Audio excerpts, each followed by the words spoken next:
ओम शांति। सुनते हैं 17 नवंबर 94 के अव्यक्त बाप दादा के मधुर महावाक्य। आज की अव्यक्त मुरली में बाबा के 4 क्वेश्चन। नंबर 1, बाप दादा ने कौन सी कलम बच्चों को दे दी है? वंडरफुल। नंबर 2, बाप का बच्चों से प्यार की निशानी क्या है? नंबर 3, कौन सा दृढ़ निश्चय भाग्य निश्चित कर देता है? लास्ट, कौन सी चीज माया बनकर सामने आती है? तो आज बाबा ने भाग्य की लकीर खींचने की कलम बाबा ने दे दी है। और ये कलम जो है बाबा ने कहा जितनी चाहो, जिसकी लकीर अपनी खींचना चाहो औरों की खींच सकते हो, क्योंकि भाग्य विधाता के बच्चे हैं ना। तो भाग्य की कलम खींचने की कलम तो मिल ही गई है, और प्यार की डोर बाबा ने कहा वही खींच के तुम्हें लाती है। सुनते हैं 17 नवंबर 94 के अव्यक्त बाप दादा के मधुर महावाक्य। आज की मुरली का टाइटल है हर गुण व शक्ति के अनुभवों में खो जाना, अर्थात खुश नसीब बनना। आज प्यार के सागर बाप दादा अपने प्यार स्वरूप बच्चों से मिलन मना रहे हैं। बाप का भी प्यार बच्चों से अति है और बच्चों का भी प्यार बाप से अति है। ये प्यार की डोर बच्चों को भी खींच कर लाती है और बाप को भी खींच कर लाती है। बच्चे जानते हैं कि परमात्म प्यार कितना सुखदाई है। अगर एक सेकंड भी प्यार में खो जाते हो तो अनेक दुख भूल जाते हो,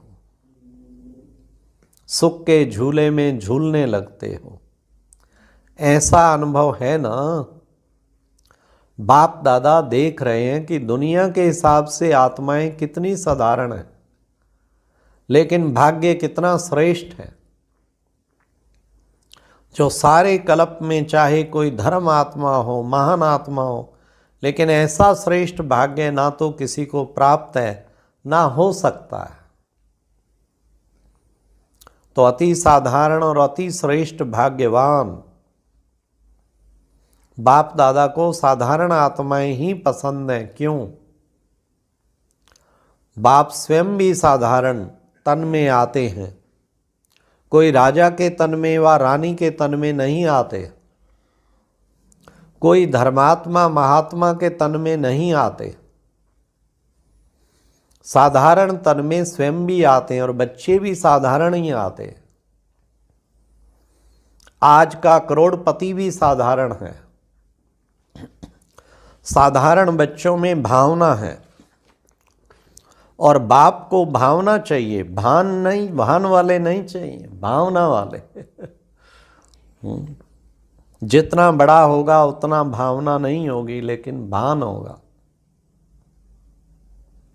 तो बाप को भावना का फल देना है, और भावना साधारण आत्माओं में होती है। नामी ग्रामी आत्माओं के पास ना भावना है ना समय है। तो बाप देख रहे हैं कि कितने साधारण और कितने श्रेष्ठ भावना का फल प्राप्त कर रहे हैं। इसलिए नामानुसार संगम युग में साधारण बनना ये भी भाग्य की निशानी है, क्योंकि संगम पर भाग्य विधाता भाग्य की श्रेष्ठ लकीर खींच रहे हैं। और साथ साथ भाग्य की लकीर खींचने का कलम भी बच्चों को दे दिया है। कलम मिली है ना, भाग्य की लकीर खींचना आता है ना। कितनी लंबी लकीर खींची है, छोटी मोटी तो नहीं खींच ली। जितना चाहे उतना भाग्य बना सकते हो। खुली छुट्टी है और सभी को छुट्टी है, चाहे नए हो चाहे पुराने हो। सप्ताह कोर्स किया, बाप को पहचाना और बाप भाग्य की कलम दे देता है। यही परमात्म प्यार है। प्यार की निशानी क्या होती है? जो जीवन में चाहिए वह अगर कोई किसको देता है तो वही प्यार की निशानी है। तो बाप के प्यार की निशानी है, जो जीवन में चाहिए वो सर्व कामनाएं पूर्ण कर देते हैं। सुख शांति तो चाहिए ना। अगर कोई वस्तु एक दो को दे देते हैं तो उसमें सुख मिलता है ना। तो बाप सुख क्या देता, लेकिन सुख का भंडार आप सबको बना देते हैं। ये नहीं खाली सुख दे दिया थोड़ा सा, सुख का भंडार बना देना। सुख का भंडार है ना, पूरा स्टॉक है या एक कमरा दो कमरा है? भंडार है। जैसे बाप सुख का सागर है, नदी और तालाब नहीं है, सागर है, तो बच्चों को भी सुख के भंडार का मालिक बना देता है। कोई सुख की कमी है क्या? कोई अप्राप्ति है? फिर यह नहीं कहना कि थोड़ी सी शक्ति दे दो, दे दिया, दे दो कहने की आवश्यकता ही नहीं है। बाप ने दे दिया है, सिर्फ उसको कार्य में लगाने की विधि चाहिए। और विधि भी बाप द्वारा अनेक प्रकार की मिलती है, सिर्फ उसको समय प्रति समय कार्य में लगाते नहीं हो, इसलिए होते हुए भी उसका लाभ नहीं ले सकते। कितना बड़ा भाग्य है और कितना सहज मिला है। कोई मेहनत की है क्या? एक टांग पर खड़ा तो नहीं होना पड़ा ना। सेकंड के दर्शन के लिए क्यू में खड़े हो, ऐसे तो नहीं है ना। आराम से बैठे हो ना, नीचे भी फॉर्म पर बैठे हो ना, आराम से ही सहज श्रेष्ठ भाग्य बना रहे हो। यह नशा है ना। सभी नशे से कहेंगे कि भाग्य विधाता हमारा है। जब भाग्य विधाता आपका हो गया तो भाग्य किसको देगा? भाग्य विधाता को अपना बनाना अर्थात भाग्य के अधिकार को प्राप्त कर लिया। जिसको नशा है वो सदा यही अनुभव करते, भाग्य मेरा नहीं होगा तो किसका होगा, मेरा नहीं होगा तो किसका होगा, क्योंकि भाग्य विधाता ही मेरा है। इतना नशा है, वह कभी कभी चढ़ता है कभी उतरता है। संगम का समय ही कितना छोटा सा है, और आप मेजॉरिटी तो सब नए हो ना। कितना छोटा, कितना थोड़ा समय मिला है, लेकिन ड्रामा में विशेष संगम युग की विशेषता है कि कोई भी नया हो या पुराना हो, नए को भी गोल्डन चांस है नंबर आगे लेने का। तो नयों में उमंग है या समझते हो हमारे आगे तो बहुत हैं, हम तो आए ही अभी हैं। नहीं, ऐसा तो नहीं समझते। बाबा ने कहा नहीं, ये तो खुली छुट्टी है, जितना आगे बढ़ना चाहो उतना बढ़ सकते हैं, सिर्फ अभ्यास पर अटेंशन हो। कोई कोई पुराने अलबेले हो जाते हैं और आप नए अलबेले नहीं होते तो आगे बढ़ जाएंगे। आप नए अलबेले नहीं होना तो आगे बढ़ जाएंगे, नंबर ले लेंगे। नंबर लेना है ना, तो फर्स्ट नंबर नहीं, फर्स्ट डिवीज़न।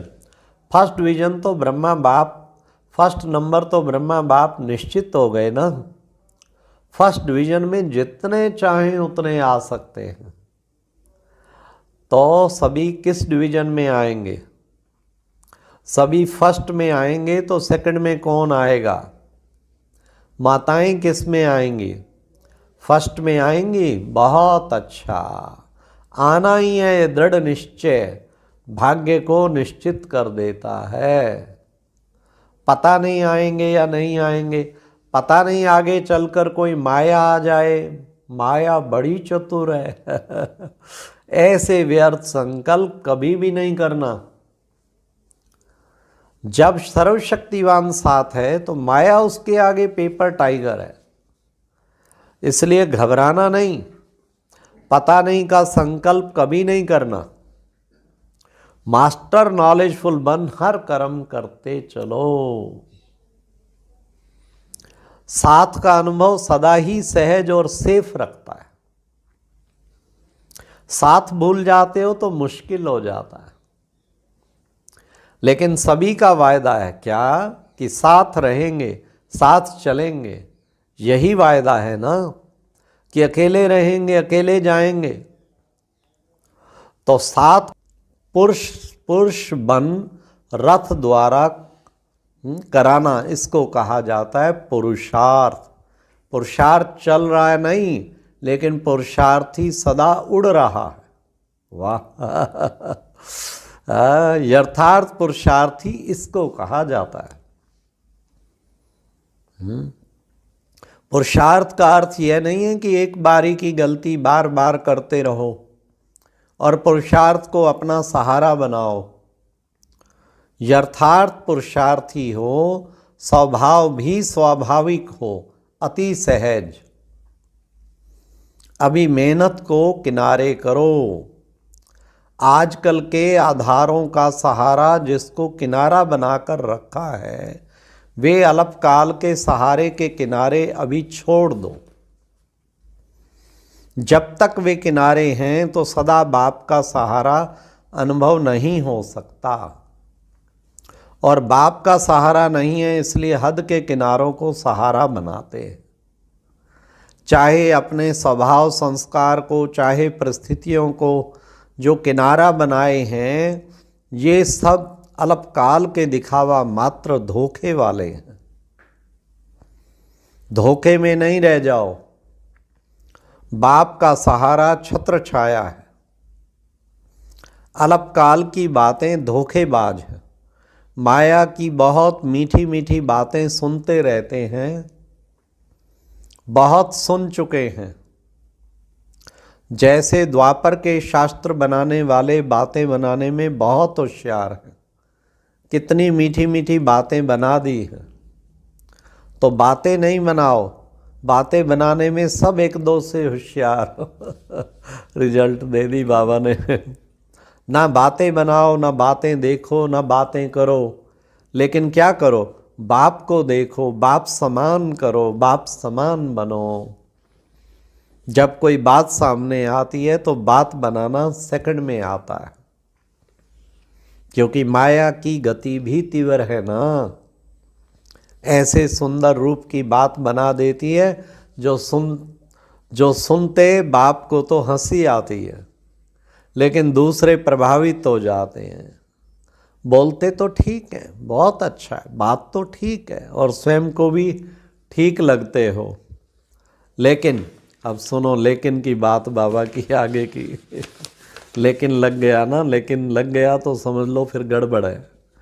हाँ, बाबा जब भी होगा सब एप्रिशिएट करके और बाद में कहेंगे लेकिन तीव्र गति को देख। अब इन किनारों से तीव्र उड़ान करो। ये अनेक प्रकार की बातें व्यर्थ रजिस्टर के रोल बनाती रहती हैं। रोल के ऊपर रोल बनता जाता है, इसलिए इनसे इनोसेंट बनो। इस इनोसेंट स्टेज से बनी बनाई सेवा की स्टेज आपके सामने आएगी।